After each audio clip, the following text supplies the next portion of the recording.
Hello दोस्तों, जय हिंद जय भारत। 1 फरवरी 2025 को निर्मला सीतारमण के द्वारा 8वीं बार बजट पेश किया गया।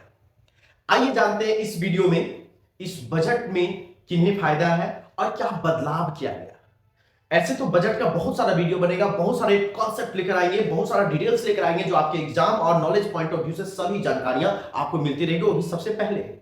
तो जल्दी से चैनल को सब्सक्राइब कर लें, शेयर कर दें अपने दोस्तों के बीच में, जिससे कि हमें भी मोटिवेशन मिले, हम आपके लिए ज्यादा से ज्यादा वीडियो बनाएंगे, नॉलेजेबल वीडियो बनाएंगे।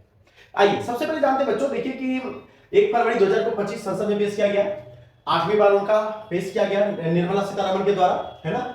अब इसमें 2025 में कर नीतियां, खर्च की प्राथमिकताओं और सब्सिडी जैसे महत्वपूर्ण मुद्दों पर जोर दिया गया। इसमें इस बजट में क्या क्या जोड़ दिया गया है?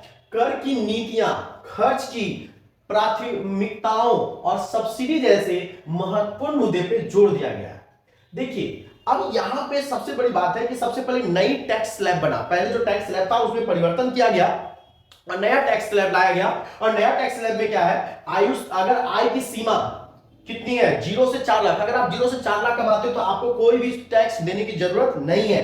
4 से 8 लाख कमाते हो तो 5%, 8 से 12 लाख कमाते हो तो 10%, 12 से 16 लाख कमाते हो 15%, 16 से 20 लाख कमाते हो 20%, 20 से 24 लाख कमाते हो 25%, 24 लाख से अधिक कमाते हो तो 30% का टैक्स स्लैब बनाया गया। लेकिन एक खास बात है, यह खास बात क्या है? तो बोल रहा है 12 लाख रुपए तक की आय कर मुक्त होगी। यदि अगर 12 लाख रुपए तक आप कमाते हैं तो आपकी आय जो होगी कर मुक्त होगी। लेकिन कंडीशन क्या है? यदि व्यक्ति के पास विशेष ब्याज की आय नहीं होनी चाहिए। अगर आपको विशेष ब्याज की आय से इनकम नहीं हो रहा है तो 12 लाख रुपए तक आपको टैक्स में छूट दिया गया है। ये बहुत बड़ी बात है, ठीक है। चलिए अब हम इससे आगे बढ़ते हैं और इसके बारे में और भी डिटेल्स जानने का कोशिश करते हैं कि क्या क्या इस बजट में आपको मिलने वाला है। बट दोस्तों, टैरिफ दर 2023 और 24 में 7 हटा दिए गए थे। हाँ, 7 प्रकार के टैरिफ दरें 2023 और 2024 वाले बजट में हटा दिए गए थे और इस बार बजट में भी 7 हटा दिए गए हैं। जिसमें अब जो बचा हुआ टैरिफ दरें जो बचे हैं मात्र 8 बचे हैं और उस 8 टैरिफ दरें में भी क्या किए गए हैं? कमी कर दिया गया है, जिससे रोजमर्रा की जिंदगी में यूज होने वाली वस्तुएं जो होंगी वो हमारा क्या हो जाएगी? सस्ती हो जाएंगी। ये बहुत खास बात इस बजट में दिया गया है। क्या चीजें महंगी होंगी, क्या चीजें सस्ती होंगी, एक वीडियो ऑलरेडी बना चुके हैं। इस वीडियो में मैं आपको यह बताने वाला हूं कि सरकार का विजन यानी किन किन चीजों पे फोकस किया गया है। आइए जल्दी से देखते हैं इसके बारे में। मुख्य घोषणाएं क्या थी? बिजली क्षेत्र में सुधार, यानी गवर्नमेंट हमेशा रहा कि अगर बिजली क्षेत्र में सुधार होगी तो आज जो है बहुत सारी चीज एकदम इलेक्ट्रिसिटी पे डिपेंड है तो इसमें सुधार होना बहुत ज्यादा जरूरी है, ठीक है ना। बिजली विस्तार एवं ट्रांसमिशन को मजबूत करने के लिए बड़े सुधारों की घोषणा, मतलब सरकार का बिजली सुधार पे बहुत इस पे घोषणा किया है और बहुत सुधार करना है, यानी उनका ये लक्ष्य है। फिर शहरी विकास, 1 लाख करोड़ का अर्बन चैलेंज फंड क्या लाया गया है? 1 लाख करोड़ का अर्बन चैलेंज फंड, ठीक है ना। इसमें क्या होगा? शुरू शहरों के पूर्ण विकास और जल स्वच्छता सुधार के लिए, ठीक है ना, 1 लाख करोड़ लाया गया। किसके लिए लाया गया? अर्बन चैलेंज फंड, ठीक है ना। फिर कैंसर की देखभाल के लिए बिहार समेत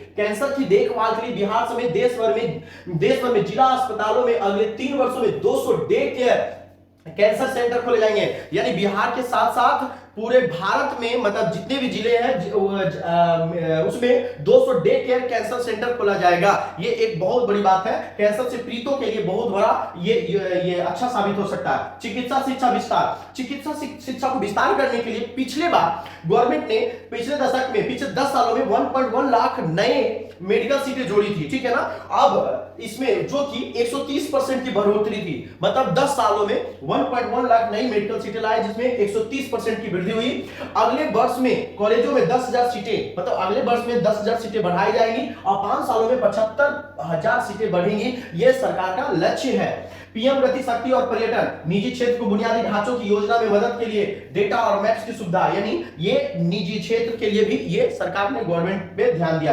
फुटवेयर और लेदर सेक्टर, उत्पादकता, गुणवत्ता और वैश्विक प्रतिस्पर्धा को बढ़ाने के लिए नई नीतियां लागू, यानी इन सब चीजों की गुणवत्ता क्वालिटी बढ़ाकर विश्व स्तर पे, ठीक है ना, इसको इसकी गुणवत्ता को बढ़ाकर सेल करना, बेचना और कॉम्पिटिटर को प्रतिस्पर्धा करना, ये यहां पर बनाया जाएगा।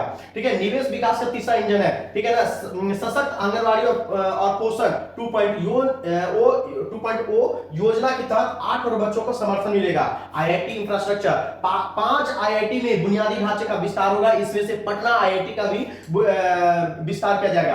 भाषा और शिक्षा, सोचो अभी तक हम लोग ये एक बहुत सारा बहुत बड़ा बात रहता है कि जो अपनी भाषाओं में इन चीजें ना पढ़कर हम लोग इंग्लिश भाषा में या इंग्लिश भाषा में पढ़ते हैं, तो वो कहीं ना कहीं इमोशन से अटैचमेंट कमी होती है, जिससे अगर बच्चों का कहीं ना कहीं थोड़ा सा, कहीं ना कहीं झारखंड बोर्ड के बच्चों का, बिहार बोर्ड यानी स्टेट बोर्ड के बच्चों को कहीं ना कहीं इसका खामियाजा भुगतना पड़ता है। तो भारतीय भाषा पुस्तक योजना शुरू, मातृभाषा में शिक्षा को बढ़ावा दिया जाएगा। अब शिक्षा को बढ़ावा किसमें दिया जाएगा? मातृभाषा में शिक्षा को बढ़ावा दिया जाएगा।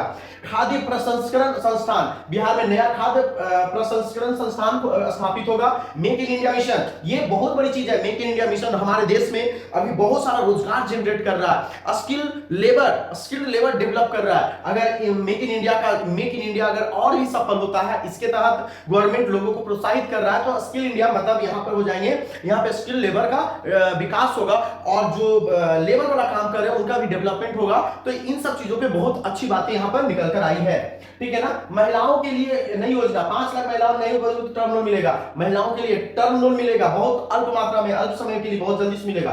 स्टार्टअप के लिए क्रेडिट गारंटी, सीमा बढ़ाकर 20 करोड़ कर दी गई है, ठीक है ना। असम में नया यूरिया संयंत्र का भी स्थापना किया जाएगा। नाम रूप असम में 12.7 लाख मीट्रिक टन वार्षिक उत्पादन क्षमता वाला यूरिया संयंत्र का स्थापित किया जाएगा। ये थी इस बजट की कुछ खास बातें, और भी इसके बारे में डिटेल्स में जानने का कोशिश करेंगे। बजट में बने रहेंगे, आपको अच्छी इंफॉर्मेटिव वीडियो मिलता रहेगा। जल्दी से चैनल को सब्सक्राइब कर लिए और दोस्तों के बीच में शेयर कर लिए। Thank you. जय हिंद, जय भारत।